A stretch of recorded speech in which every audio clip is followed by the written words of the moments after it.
بسم اللہ الرحمن الرحیم قال خسر الذین کذبوا بلقاء اللہ، فرمایا وہ لوگ جنہوں نے جھٹلایا اللہ تعالیٰ کی ملاقات کو، اللہ کے ملنے کو، وہ تباہ ہو گئے، گھاٹے میں پڑ گئے۔ حتی اذا جاءتهم الساعة بغتة قالوا یا حسرتنا على ما فرطنا فيها وهم يحملون اوزارهم على ظهورهم الا ساء ما يزرون، یہاں تک کہ جب آ پہنچے گی ان کو اچانک قیامت تو کہیں گے اے ہمارے ہلاکت، اے افسوس ان کوتاہیوں پر، ان باتوں پر جو ہم نے کی۔ وَهُمْ يَحْمِلُونَ أَوْزَارَهُمْ، وہ اٹھائیں گے اپنے بوجھ اپنی پیٹھوں پر۔ خبردار، کیا ہی بری چیز ہے جو وہ اٹھائے ہوں گے، کیا ہی برا بوجھ ہے جو انہوں نے اٹھایا ہوگا۔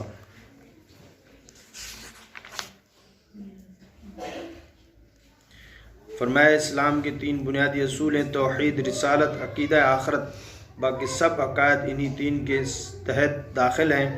اور یہ وہ اصول ہیں جو انسان کو اس کی اپنی حقیقت اور مقصد زندگی سے روشناس کر کے اپنی زندگی میں انقلاب پیدا کرتے ہیں اور اس کو ایک سیدھی اور صاف راہ پر کھڑا کر دیتے ہیں۔ ان میں بھی عملی طور پر عقیدہ آخرت اور اس میں حساب جزا و سزا کا عقیدہ ایک ایسا انقلابی عقیدہ ہے جو انسان کے ہر عمل کا رخ ایک خاص طرف پھیر دیتا ہے۔ یہی وجہ ہے کہ قرآن کریم کے تمام مضامین انہی 3 میں دائر رہتے ہیں۔ مذکورہ آیات میں خصوصیت کے ساتھ آخرت کے سوال و جواب، وہاں کے شدید اور مدید ثواب اور عذاب کا، دنیا ناپائیدار کی حقیقت کا بیان ہے کہ آخرت ہے، مرنا ہے، مرنے کے بعد حساب کتاب ہے، دوبارہ کھڑا ہونا ہے، اور وہاں بعض لوگ اس کا انکار کرتے جس کی وجہ سے وہ گناہوں میں مبتلا رہتے ہیں، وہ اللہ تعالیٰ کی نافرمانیوں میں لگے رہتے ہیں، اس وجہ سے کہ وہ آخرت کے عذاب کو، آخرت کی سزا کو نہیں مانتے، جس کی وجہ سے وہ آخرت کا انکار کرتے ہیں، اور آخرت کا انکار کرنے والا کافر ہو جاتا ہے۔ اور اسی کو بنیاد بنا کر وہ انبیاء علیہ السلام کی باتوں کو، ان کے کلام کو، اور حتیٰ کہ قرآن کا انکار کرتے ہیں، کیونکہ آخرت پر وہ یقین نہیں رکھتے۔ اس لیے آخرت کا عقیدہ، اس کو بھی بنیادی مرکزی حیثیت حاصل ہے، اور یہ لوگ ان کو جاننے پہچانے کے باوجود ہٹ درمی سے یا دنیا کے طمع خام کی وجہ سے ان حقائق پر پردہ ڈالنے کی کوشش کیا کرتے تھے، یعنی جن کو یہ لوگ مانتے تھے، اور علیم اور خبیر احکم الحاکمین ان کی اس گھبرائی ہوئی تمنا کا پول اس طرح کھولا کہ ارشاد فرمایا کہ یہ لوگ جیسے ہمیشہ سے جھوٹ کے عادی تھے، وہ اس قول اور تمنا میں بھی جھوٹے ہیں، آخرت کو نہیں مانتے، اور جو ان کو مانتے ہیں ان کو بھی اسے منع کرتے ہیں۔ اس کی تفصیل ہے، اور فرمایا کہ وہ اپنے پیٹھوں پر اسی وجہ سے کیا کریں گے، بوجھ اٹھائے ہوں گے، اور بہت ہی برا بوجھ ہوگا جو ان کے اوپر ہوگا۔ وَمَا الْحَيَاةُ الدُّنْيَا إِلَّا لَعِبٌ وَلَهْوٌ، اور فرمایا یہ دنیا کی زندگی سوائے کھیل کے اور سوائے جی بہلانے کے اور کچھ نہیں ہے۔ یہاں دنیا میں جو لگا رہتا ہے وہ بے وقوف۔ وَلَدَارُ الْآخِرَةُ خَيْرٌ لِلَّذِينَ يَتَّقُونَ أَفَلَا تَعْقِلُونَ، اور فرمایا آخرت کا گھر بہتر ہے ان لوگوں کے لیے جو ڈرتے ہیں، اور کیا تم لوگ سمجھ یا عقل نہیں رکھتے؟ کفار کے بیہودہ کلمات پر رسول اللہ صلی اللہ علیہ وسلم کو تسلی دی کہ آپ غمگین رہتے تھے، تو اللہ تعالیٰ نے فرمایا کہ ہمیں معلوم ہے، ہم خوب جانتے ہیں کہ آپ کو یعنی کفار کے اقوال مغموم کرتے ہیں، سو آپ صلی اللہ علیہ وسلم غم میں نہ پڑیے، بلکہ یہ معاملہ اللہ کے سپرد کیجیے، کیونکہ یہ لوگ براہ راست آپ صلی اللہ علیہ وسلم کو جھوٹا نہیں کہتے، لیکن یہ ظالم تو اللہ کی آیتوں کا قصداً انکار کرتے ہیں، یعنی یہ آپ کو جھٹلا نہیں رہے، تو گویا کہ اللہ کو جھٹلا رہے۔ قَدْ نَعْلَمُ إِنَّهُ لَيَحْزُنُكَ الَّذِي يَقُولُونَ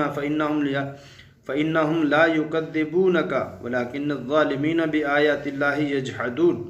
تحقیق ہم جانتے ہیں کہ آپ کو غمگین کرتی ہیں لوگوں کی یہ باتیں کہ وہ تو آپ کو نہیں جھٹلاتے، بلکہ وہ ظالم اللہ تعالیٰ کی آیتوں کا انکار کرتے ہیں۔ وَلَقَدْ كُذِّبَتْ رُسُلٌ مِّن قَبْلِكَ فَصَبَرُوا عَلَى مَا كُذِّبُوا وَأُوذُوا حَتَّى أَتَاهُمْ نَصْرُنَا، ولا مبدل لکلمات اللہ ولقد جاءک من نبأ المرسلین۔ فرمایا کہ تحقیق آپ سے پہلے جو رسول تھے ان کو بھی جھٹلایا گیا، پس انہوں نے اس جھٹلانے پر، جس بات پر وہ جھٹلائے گئے، صبر کیا اور ان کو یہاں تک تکلیف دی گئی کہ پھر ہماری مدد آ گئی، اور کوئی نہیں بدل سکتا اللہ تعالیٰ کے کلمات کو، اللہ کی باتوں کو۔ تحقیق وَلَقَدْ جَاءَكَ مِن نَبَإِ الْمُرْسَلِينَ، تحقیق آپ تک پہنچ چکی ہیں اور پہنچ چکے ہیں رسولوں کے حالات، یعنی ان تمام نبیوں کے حالات قرآن میں موجود ہیں کہ جن کو تکلیف دی گئی، انہوں نے دعوت دی، ان تک بات پہنچائی، انہوں نے بجائے بات ماننے کے ان کو تکلیف پہنچائی تو انہوں نے اس پر صبر کیا۔ وَإِن كَانَ كَبُرَ عَلَيْكَ إِعْرَاضُهُمْ فَإِنِ اسْتَطَعْتَ أَن تَبْتَغِيَ نَفَقًا فِي الْأَرْضِ وَسُلَّمًا فِي السَّمَاءِ فَتَأْتِيَهُمْ بِآيَةٍ وَلَوْ شَاءَ اللَّهُ لَجَمَعَهُمْ عَلَى الْهُدَى فَلَا تَكُونَنَّ مِنَ الْجَاهِلِينَ۔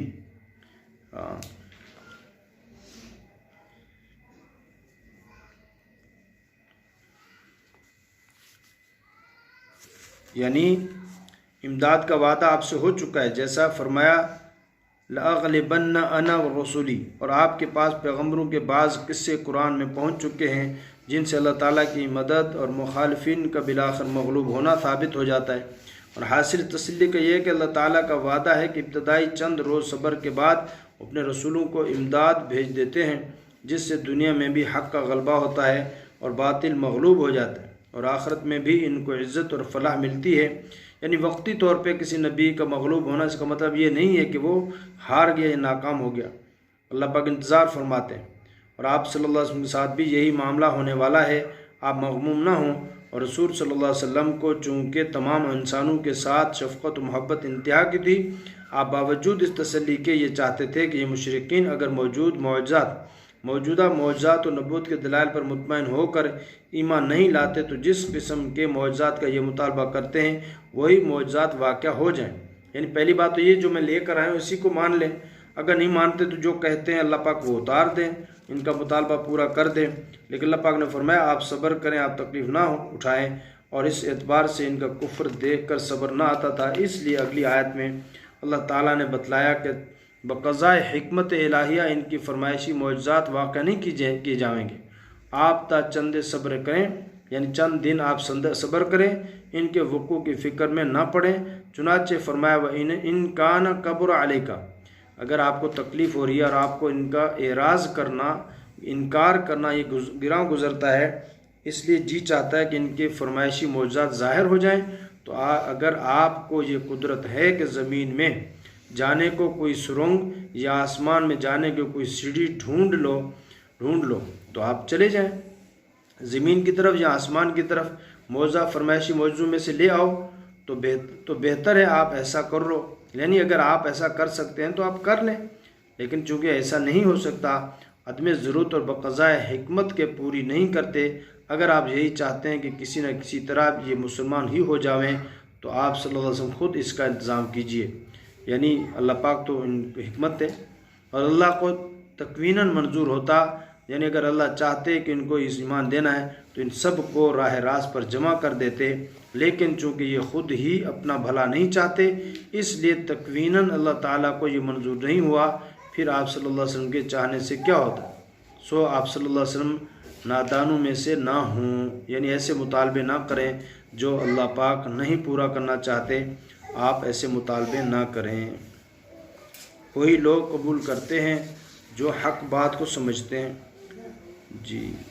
انما یستجیب الذین یسمعون والموتى یبعثهم اللہ ثم الیہ یرجعون، اور فرمایا مانتے تو صرف وہی لوگ ہیں جو سنتے ہیں، یعنی جو بات کو سنتا ہے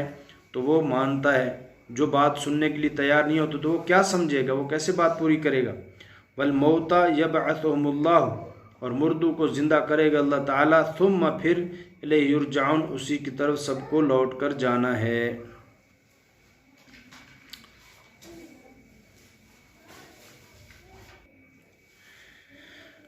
وقالوا لولا نزل عليه آية من ربه قل إن الله قادر على أن ينزل آية